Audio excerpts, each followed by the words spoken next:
सारा पढ़ा दिया होता, मैं आधा चैप्टर ही खत्म कर दिया होता। सुनो, अभी आ रहा magnetic field due to a current carrying conductor, इसी में बोलता है, ये ध्यान से देखना। और मैं मजे की बात हूँ, सीबीएसई के सिलेबस में ये नहीं है, ठीक। अब पूछो पढ़ क्यों रहे, जेई छोड़ो, अभी तू जेई को, अब जेई के क्वेश्चन दिखाऊं 2015 2025, देख 25 जेई मीन्स 2025 सेम क्वेश्चन। और मैं अभी जो पढ़ाने वाला हूं ना, आंख बंद करके तुम लोग बना लोगे क्वेश्चन को और बता दोगे कि ऑप्शन डी है, मतलब नहीं बता रहा हूं कौन सा ऑप्शन आएगा। अभी डी बोल दिया ना, जब सॉल्व करने दूंगा coach D D D D, वैसे ही होता है, ठीक है, वैसे ही होगा। उसका तो अभी से आ गया डी। हाँ आप है, हाँ उसको ठंडा रखने बोला, माँ कसम, पत्थर छोटा छोटा पत्थर ला के रखो यहाँ पे, तू कुछ नहीं बोल सकता, तो एकदम शांत बैठेगा। सुना, मास्क बेचता दुकान में, एक मास्क लगा के आना कल से तू, नहीं तो नहीं बैठना। अबे सड़ा आदमी बायोसेवेट्स के बाद में एम्पियर सर्किटर लगा, हाँ तो समझा दे भाई, गुस्सा बहुत खराब है। चलो देखो, अब आ रहा है magnetic field due to a long current carrying conductor, इसी को बोलते हैं लॉन्ग स्ट्रेट वायर। क्या बोलते हैं इसको? वायर। ध्यान रखना, लॉन्ग स्ट्रेट वायर। ये दोनों चीजों में बहुत सारा चीज है, और ये सीजी में नहीं, मतलब ये शायद इन लोगों में है, सीबीएसई में ये स्किप है, सिर्फ सर्कुलर कॉइल वाला है, उसके दो है, दोनों बता दूंगा। तो ये पढ़ क्यों रहे? अभी इनका टेस्ट हुआ था, क्लास टेस्ट हुआ था ना, यूनिट टेस्ट था, यूनिट टेस्ट जो भी है वो, उस यूनिट टेस्ट में एक दो क्वेश्चन है जो इसी से बनेगा, ठीक है। अब पेपर आपके व्हाट्सएप में आया होगा, जाके देखना, और इसको बिना पढ़े आप नहीं बना पाओगे, ठीक। तो ध्यान समझना, मस्त चीज है, मस्त टॉपिक है, अच्छे से बताता हूँ। बायो वाले स्पेशली ध्यान देना, क्योंकि थोड़ा सा कैलकुलेशन है, ठीक है। चलो मैं कुछ बता रहा हूँ, ध्यान से देखो। यहाँ पे बात कर रहा है लॉन्ग स्ट्रेट वायर, किसकी बात कर रहा है? Long straight wire. तो मैं क्या करूँगा, एक वायर ले लेता हूँ, ऐसा एक वायर ले लिया, ठीक है। मैं आपको एक एक पॉइंट, सारी चीज़ें मैं डिटेल से बताऊंगा, बात मत कर दीदी, ओ दीदी देख यहाँ पे, ठीक है। चालू कर दिया ना, हेलो आ रहा उसमें, देखते रहना, बंद हो जाएगा तो बताना मेरे को। तू इधर भी, इधर देख, इधर देख। तो देखो, एक लॉन्ग स्ट्रेट वायर है, और इसमें करंट कितना फ्लो हो रहा है? इसमें आई करंट फ्लो हो रहा है। कितना करंट फ्लो हो रहा है? I current. अब यहाँ से ना, यहाँ से कोई पॉइंट है, और एग्जैक्टली बीच से नहीं है, कहीं भी हो सकता है वो, यहाँ से यहाँ पे आर डिस्टेंस पे एक पॉइंट पी है। इस पॉइंट पे होल वायर के कारण क्या करना? मैग्नेटिक फील्ड निकालना। याद रखो, बायोसेवर्ट्स का जो एप्लीकेशन था, बायोसेवर्ट्स का जो लॉ था, वो एक स्मॉल एलिमेंट के लिए था, होल वायर के लिए नहीं था। अब हमको होल वायर के लिए निकालना है, बात समझ में आ रहा है? तो इसको कैसे करेंगे? तो ध्यान रखना, हमने क्या किया, हमने यहां से यहां तक मैच कर लिया कि भैया ये डिस्टेंस और ये डिस्टेंस, मतलब ये स्टार्ट कहाँ से हो रहा है? ये स्टार्ट हो रहा है अल्फा 1 से, और जहाँ कहाँ रहा है? अल्फा 2 तक जा रहा है। स्टार्ट कहाँ से हो रहा है? अल्फा 1 से, जा कहाँ तक रहा है? अल्फा 2 तक। बात समझ में आ गया? अब लगाना क्या है इसमें? बायोसेवर्ट। और बायोसेवर्ट तभी लगेगा जब क्या रहेगा? करंट एलिमेंट रहेगा। बात समझ में आया? तो मैं क्या करता हूँ, यहाँ से इस ओ ले लिया, ओ से कितने डिस्टेंस पे? एल डिस्टेंस पे। कितने डिस्टेंस पे? एल डिस्टेंस पे एक करंट एलिमेंट क्या ले लिया? डीएल। करंट एलिमेंट क्या ले लिए? डीएल। जो यहां से कितने डिस्टेंस पे? ऑब्जर्वेशन पॉइंट से यहां से वो एक्स डिस्टेंस पे। कितने पे? एक्स डिस्टेंस पे। ये कितने एंगल पे? मान लो ये अल्फा एंगल पे, ठीक है। और यहां पे जो एंगल है वो थीटा है। अब ध्यान से देखो, बाकी कंस्ट्रक्शंस लिखने की जरूरत नहीं, क्योंकि एग्जाम में ये शायद ना आए, लेकिन क्वेश्चन बनेगा, ठीक। बाकी मैं लिखवा भी दूंगा। डायग्राम में कहीं डाउट है क्या? कहां से स्टार्ट हो रहा है? एक्स से। कहां तक जा रहा है? वाई तक। समझ में आए? तो एक स्मॉल एलिमेंट का निकालूंगा, फिर हम क्या करेंगे, उसको इंटीग्रेशन कर देंगे, इजिली आ जाएगा, ठीक। तो अकॉर्डिंग टू बायोट-सेवर्ट लॉ, सबसे पहले क्या लिखेंगे? बताओ, बायोट-सेवर्ट्स का लॉ कितने लोगों को याद है? अभी तो बताया था, dB is equal to mu naught by 4 pi I dl sine theta by X square. Current element से ऑब्जर्वेशन पॉइंट तक का जो डिस्टेंस है वो x है। नहीं समझ में आया? डाउट है कहीं पे? अरे नहीं आया, क्यों आया? हाँ गुड, समझ गए यहां तक। अब सोचो यहां पे ना मैं एक ऐसा ट्रायंगल दिखा रहा हूं आपको, ध्यान से देखना। यहां पे 90 डिग्री दिख रहा है ना, यहां पे कितना थीटा है और यहां कितना एंगल बन रहा है। All angle of a triangle क्या होता है? थीटा प्लस अल्फा, और यहां पे 90 ले लो, ले लिया 90, 90 मतलब पाई बाई 2, 90 मतलब रेडियन में pi by 2 is equal to pi, pi का मतलब 180, इसका मतलब होता है 90 डिग्री में, इसका मतलब 180 इन डिग्री में। हम किस में लिख रहे हैं? रेडियन में लिख रहे हैं। क्यों लिख रहे हैं? क्योंकि डील पूरा रेडियन से ही करते हैं, डिग्री से डील नहीं करते हैं। तो जब ये 90 इधर जाके माइनस हो जाएगा तो theta plus alpha pi minus pi by 2, LCM ले लोगे तो कितना होगा? 2 पाई माइनस पाई बाई 2। तो हमारे पास क्या निकला? थीटा प्लस अल्फा यहाँ पे हो जाएगा पाई बाई 2, 2 पाई में से 1 पाई गया तो क्या बचेगा? पाई, और थीटा का वैल्यू क्या निकला? पाई बाई 2 माइनस अल्फा। यहाँ तक समझ में आ गया? हमको थीटा का वैल्यू पता चल गया। ये थीटा कौन सा है याद करो, ऐसा करके हमने लिया था, ये ऑब्जर्वेशन पॉइंट था, ये डिस्टेंस x चल रहा है और यहाँ पे ये डिस्टेंस क्या चल रहा है? थीटा चल रहा है। बात समझ में आए? तो थीटा का वैल्यू कितना है? पाई बाई 2। इसी इक्वेशन में ला के रखता हूँ, पाई बाई 2 प्लस अल्फा। तो अब जब ला के रखूंगा तो D B is equal to कितना निकला? Mu naught by 4 pi I D L. Sine theta का वैल्यू कितना निकला? पाई बाई 2 माइनस अल्फा, और नीचे क्या चल रहा है? एक्स स्क्वायर चल रहा है। कोई दिक्कत है क्या कहीं पे? यहां तक समझ में आ गया? अब देखो, अब यहां तक आने के बाद हम एक चीज जानते हैं, sine 90 minus theta is equal to cos theta. 10th में पढ़े होंगे आप, चाहे कोई भी बोर्ड वाले सब पढ़ते हैं। म्यू नॉट बाई क्या हो गया? 4 पाई, साथ में क्या हो गया? आई डी एल, साथ में क्या हो गया? कॉस अल्फा, बाय हो गया एक्स स्क्वायर। ठीक है, अच्छा एक्स को भी मैं रिप्लेस कर सकता हूं। ध्यान से देखोगे तो ये एल है, ये आर है और ये एक्स है। तो हमने पढ़ा X square is equal to R square plus क्या होता है? एल स्क्वायर होता है। नहीं पढ़े हैं क्या? कब पढ़े हैं? बचपन में पढ़ा है। तो अभी रिप्लेस नहीं कर रहा हूं, अभी बस ध्यान देना है यहां तक समझ में आ गया? थीटा का वैल्यू यहाँ पे क्या चल रहा था? अल्फा चल रहा था। ध्यान से देखो, दिखाऊं? देखो अल्फा चल रहा है, आपको एक ट्रायंगल दिख रहा होगा, राइट एंगल ट्रायंगल, ऐसे दिख रहा है अल्फा। अब सोचो मुझे ना इस इक्वेशन को बैलेंस करना है, तो इसको बैलेंस करने की क्वेश्चन नंबर 2 लेता हूँ। सबसे पहले मैं क्या लेने वाला हूँ, ध्यान रखो, इसी में कॉस अल्फा। कॉस क्यों लिया अभी रीजन समझ में आ जाएगा। Cos is equal to the base by hypotenuse. तो इसमें बेस क्या चल रहा है? हाइपोटेनियस क्या चल रहा है? एक्स। तो यहाँ पे हो गया आर बाई एक्स। अगर मैं इधर एक्स को भेज दूँ और उसके जगह पे क्या आ जाएगा? Cos alpha. क्या कॉस ऊपर जाके क्या हो जाएगा? तो क्या हो गया? Sec alpha. तो x का वैल्यू क्या हो गया? R sec alpha. बताओ कहीं डाउट है क्या?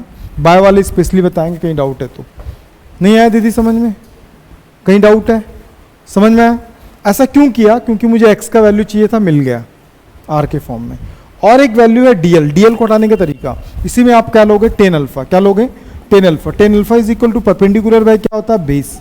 तो टेन अल्फा परपेंडिकुलर क्या चल रहा है इसमें? l, और ये क्या चल रहा है? r।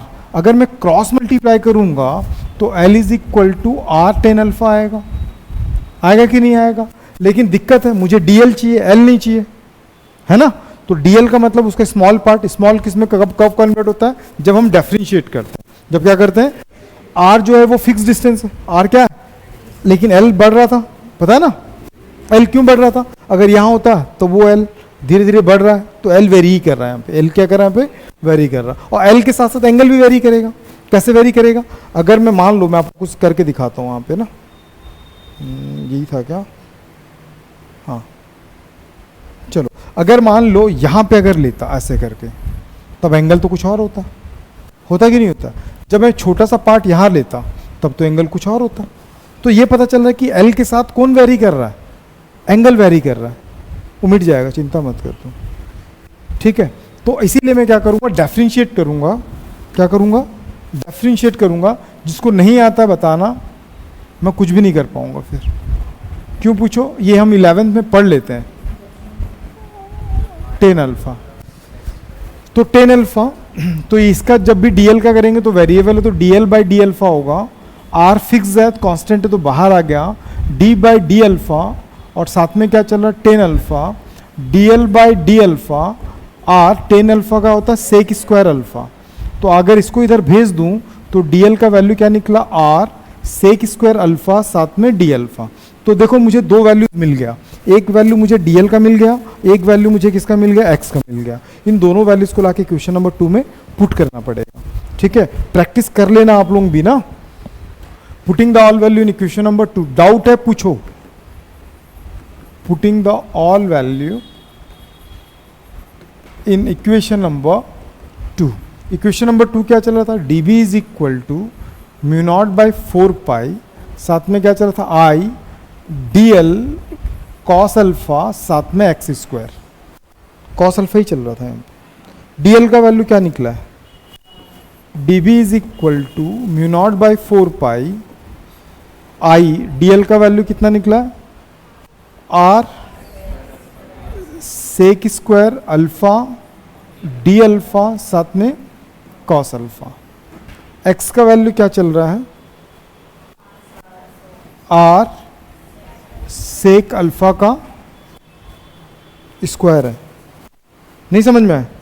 अब डी बी का वैल्यू कितना निकला, mu naught by 4 pi I और ये कितना होगा R sec square alpha, cos को पहले लिख देता हूँ, कॉस अल्फा साथ में डी अल्फा, नीचे देखोगे तो स्क्वायर आर का भी होगा, आर स्क्वायर साथ में क्या होगा सेक स्क्वायर अल्फा, ये दोनों कट गया, एक एक बार कट गया।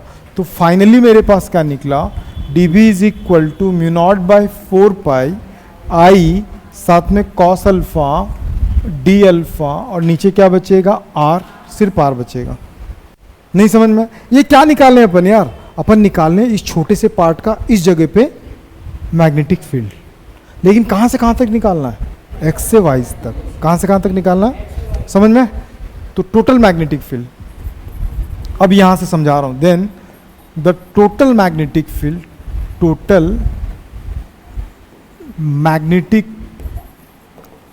फील्ड अगर बी की बात करूं तो कहां से स्टार्ट हो रहा है, एक्स से कहां तक जा रहा है, वाई तक। सारे डीबी को जोड़ देंगे अपन, डीबी डीबी मतलब देखो इसके कारण यहां पे डीबी, फिर डीबी, फिर डीबी डीबी। आप कहां से स्टार्ट कर रहे हो, यहां स्टार्ट करके वहां तक जा रहे हो, नहीं समझ में।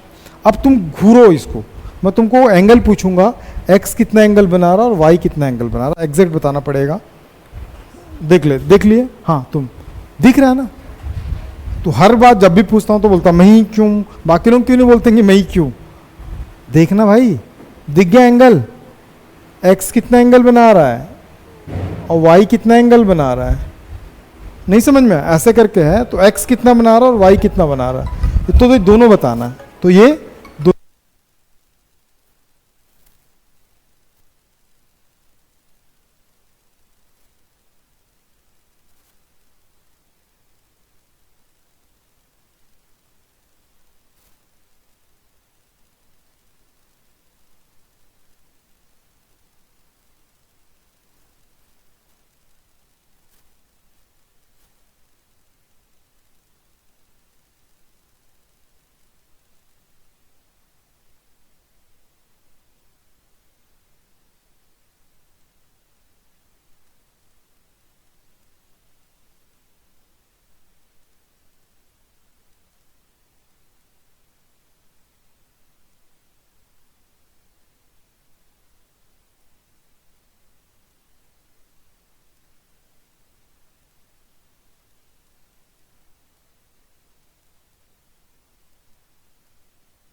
एंगल दिख गया, कहां कहां कितना कितना एंगल भाई बताएगा, बोल रहे।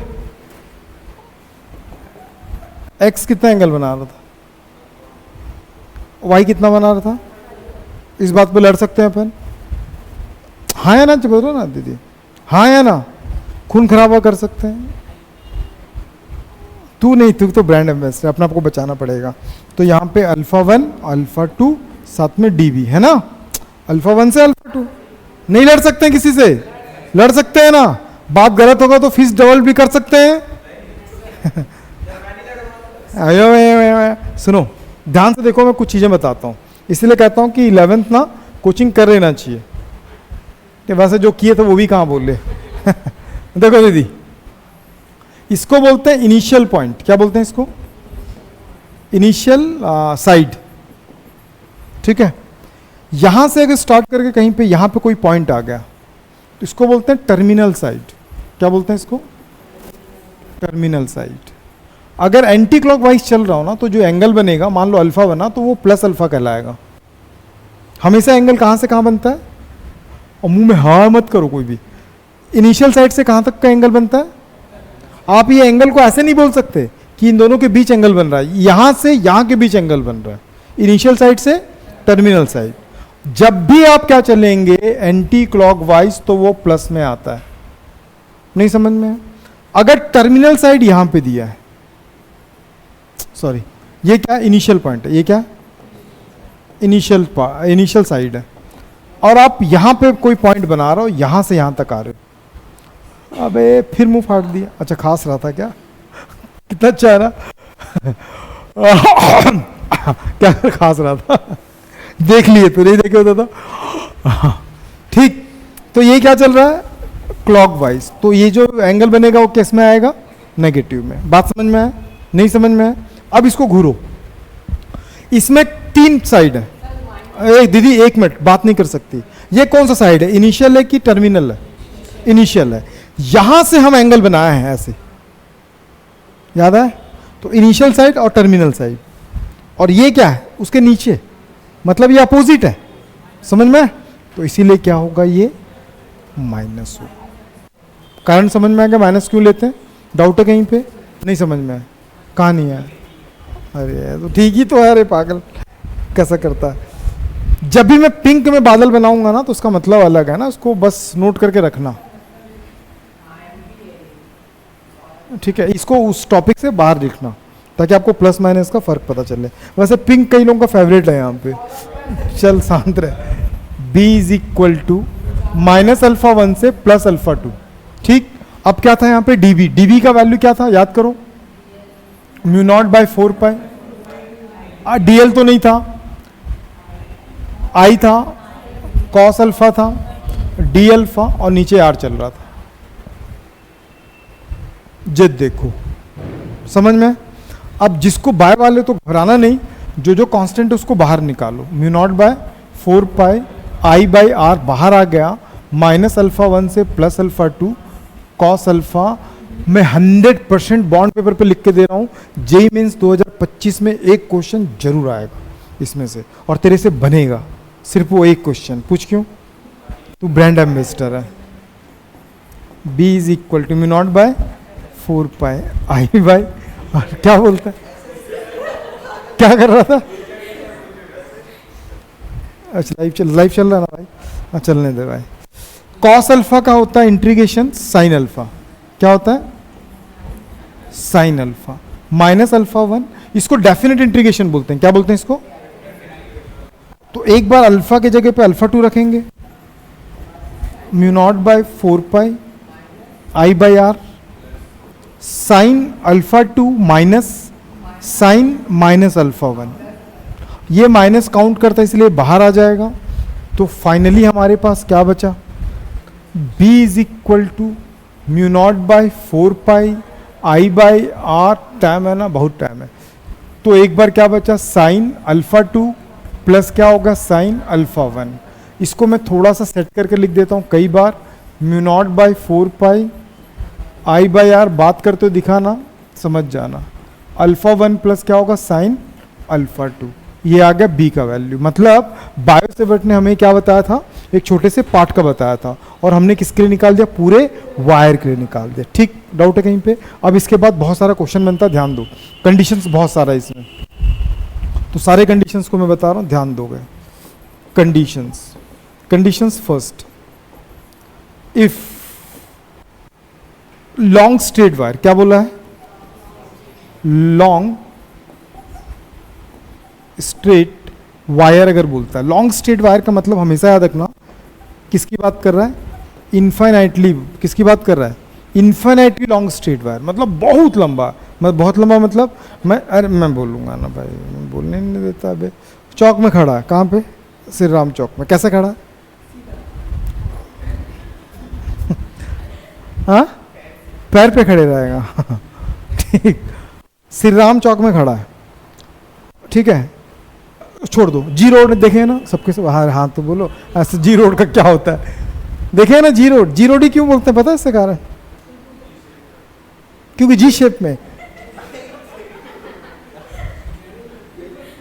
अबे तू अरे जो मेन रोड है, हाँ उसी को जी रोड बोलती। क्या इसका फीस अलग लगेगा दीदी ना, ये सब बताएंगे, इसका फीस अलग लगेगा। नहीं अभी अभी मैं बता रहा हूँ, रिकॉर्ड हो रहा, बच्चे देख भी रहे हैं, शांत रहेंगे और सुनेंगे। सुनो, आप जी रोड पे खड़े हो, ठीक है। अब आप जी रोड पे खड़े हो, इस साइड मुँह करके उस साइड मुँह करके, राजनांदगांव से आ रहा है और रायपुर तक जा रहा है। कहाँ से आ रहा है? रायपुर तक जा रहा है, ठीक। तो आप बीच में खड़े हो, तो आपके राजनांदगांव के लिए कैसे देखोगे? ऐसे, ये राजनांदगांव की एकदम बहुत दूर है, और रायपुर कहाँ पे? दूर है ना। तो ध्यान से देखना, लॉन्ग स्ट्रेट वायर का मतलब ये ऐसा, ये बहुत दूर से आ रहा है और जा भी कहाँ रहा है?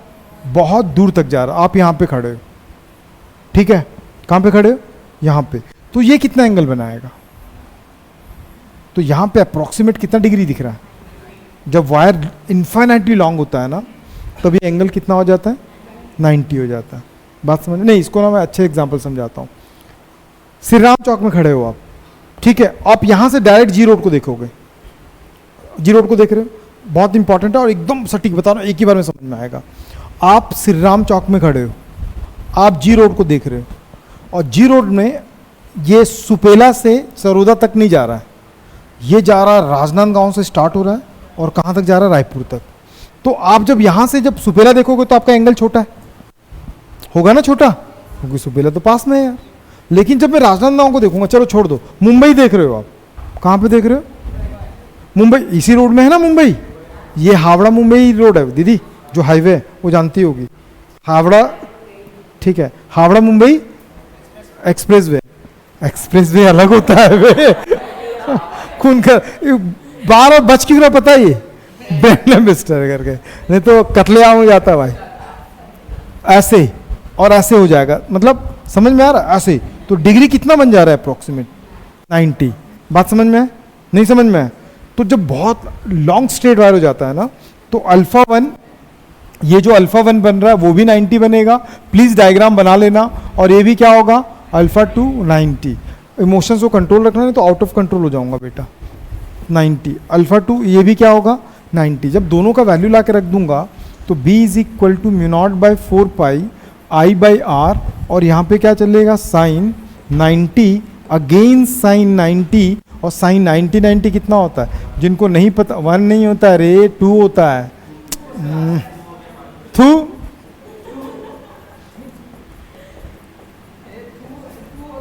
नहीं 2 होता है, चल छोड़। 2I/ क्या होगा? R। एक इसके लिए समझ में? अब मान लो ऑब्जर्वेशन पॉइंट P कहाँ पे, कहाँ से कहाँ निकला है? राजनांदगांव और रायपुर के बीच में नहीं, मतलब आप श्री राम चौक में खड़े हो। लेकिन अब क्या हो रहा पता? आप सोचना यहाँ से, सेकंड कंडीशन बता रहा हूँ। Condition number 2, if P point lies at one end of the wire। मैं बता रहा हूँ, ध्यान से देखना। One end of the wire मतलब आप यहाँ पे खड़े हो श्री राम चौक में, वायर नांदगांव से स्टार्ट नहीं हो रहा, इसी हाईवे से स्टार्ट हो रहा है, और कहाँ तक जा रहा है? रायपुर तक जा रहा है। तो केस कुछ ऐसा होगा, आप खड़े कहाँ पे हो? यहाँ पे। जी रोड कहाँ पे? यहाँ पे। आ कहाँ से रहा था? नांदगांव से आ रहा था। जा कहाँ तक रहा था? रायपुर तक। लेकिन अभी कहाँ से जा रहा है? सिर्फ रायपुर तक जा रहा है यहाँ से, क्योंकि वन एंड पे, एक किनारे पे खड़ा है, बोला है यहाँ पे। नहीं समझ में? जब वन एंड पे रहेगा तो इसको मिलाऊंगा ना मैं, बहुत दूर जा रहा है, तो ये अप्रोक्सीमेट कितना डिग्री बना देगा? नहीं समझ में? ओ दीदी नहीं आया क्या? पूछो, आ गया समझ में? एंगल कैसे ले रहे हैं समझ में आ गया? ठीक। तो ये अप्रोक्सीमेट, ऐसा मत बनाना, थोड़ा डायग्राम मैं और अच्छे से बना देता हूँ, रुक जाओ। क्या बोल रहा है? हाँ तू कर लेना, ये लोग समझना।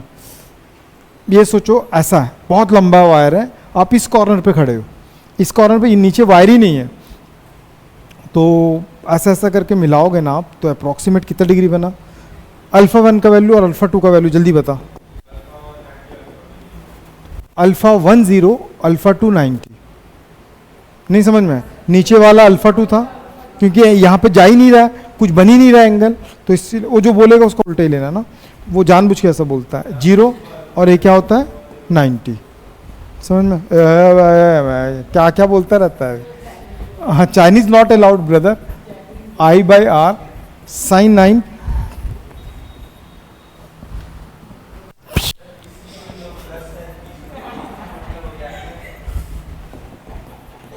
साइन 90 का वैल्यू 1, तो b is equal to mu naught by 4 pi I by are. Sine 0 का वैल्यू याद रखना बच्चों, 0 प्लस 1, 0 प्लस 1 तो ये किसके लिए था? वन एंड के लिए था। नहीं समझ में? अब एक फिनिट डिस्टेंस के लिए भी आता है। When p point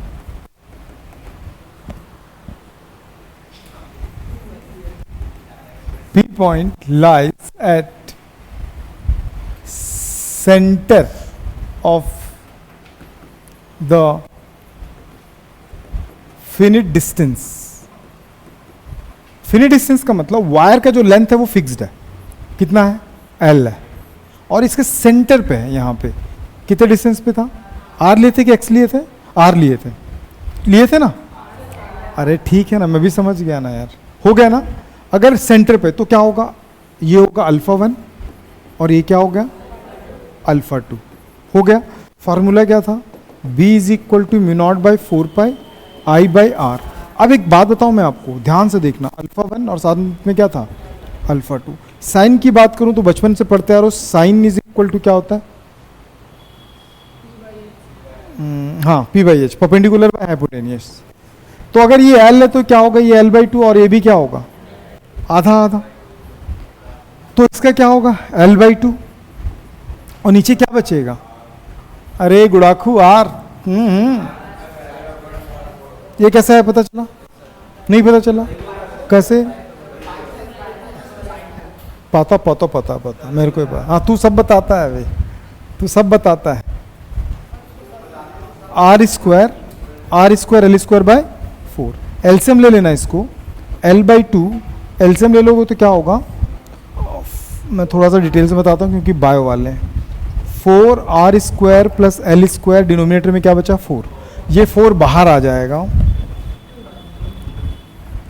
sign alpha 1 L by 2, और यहाँ पे क्या होगा? 4l स्क्वायर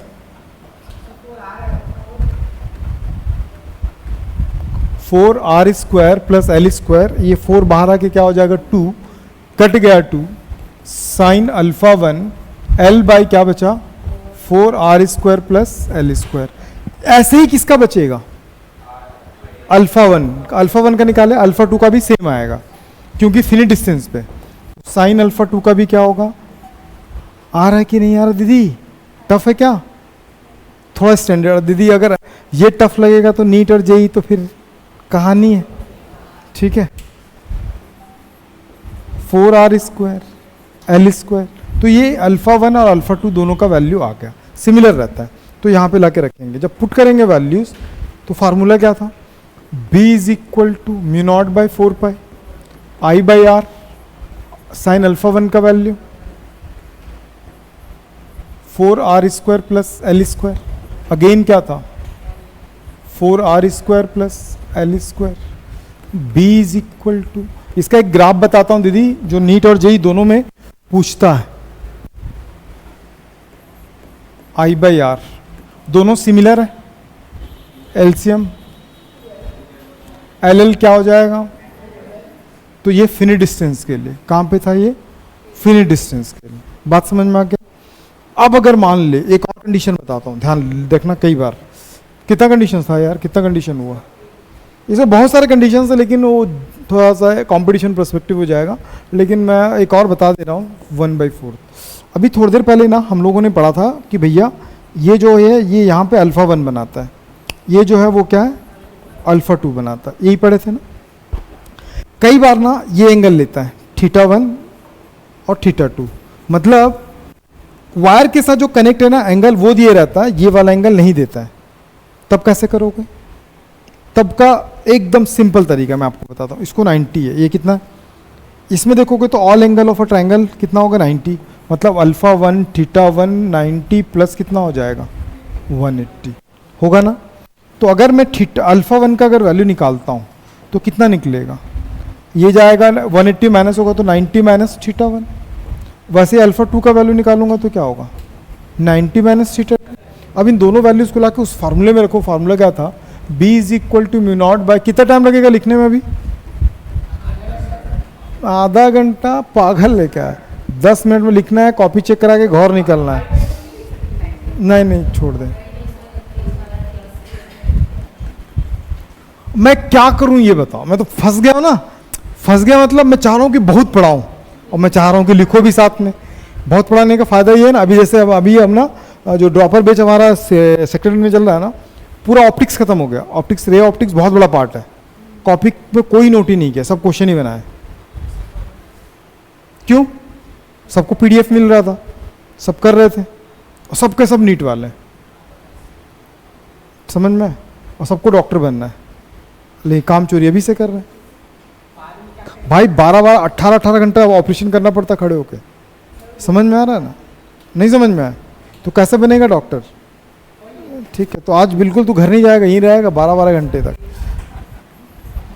तो देखो mu naught by 4 pi I by are, sine alpha का वैल्यू कितना था 90 माइनस θ1 प्लस क्या था साइन 90 माइनस, देखो दोनों फार्मूले में डिफरेंस बता देता हूं मैं आपको। Mu naught by 4 pi I by are sine 90 minus theta cos θ1 plus, देखो दोनों सेम फार्मूला लग रहा है, एक में साइन एक में कॉस है। तो याद रखना साइन तब लेते हैं जब ऑब्जर्वेशन पॉइंट के पास अगर एंगल दिया हो, कॉस तब लेते हैं जब वायर के साथ एंगल दिया हो। नहीं समझ में आया? हिंदी में लिख के दे देता हूं, ठीक है। अब है शांत, कॉस जब वायर के साथ, तेरे लिए तो हिंदी में लिख रहा हूं बे पागल। मैं ना वीडियो अपलोड करते करते ना, कल एक पेरेंट्स आते हैं ना, तो केमिस्ट्री का वीडियो दिखा रहा था सर का, तो वे अनफॉर्चुनेट वो वाला पार्ट चालू हो गया। 10 लाइन अपने आप को डिफाइन करो इंग्लिश में, कुछ बोले थे क्या सर ऐसा? वो पेरेंट के सामने वही प्ले हो गया। तो किसको, कौन सर ही मार रहा था? वही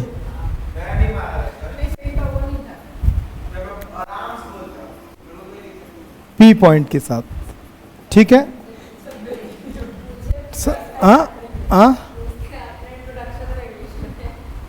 तो दिया क्यों? चलो नोट करना है कि एक टॉपिक और, पीडीएफ का कोई लफड़ा नहीं है रे। चालू हो जाओ। क्या पीडीएफ जाएगा नहीं दोस्त इसमें से? फोटो वोटो का भी कोई टेंशन, लिखो कॉपी में, कॉपी चेक करके घर जाने देंगे भाई।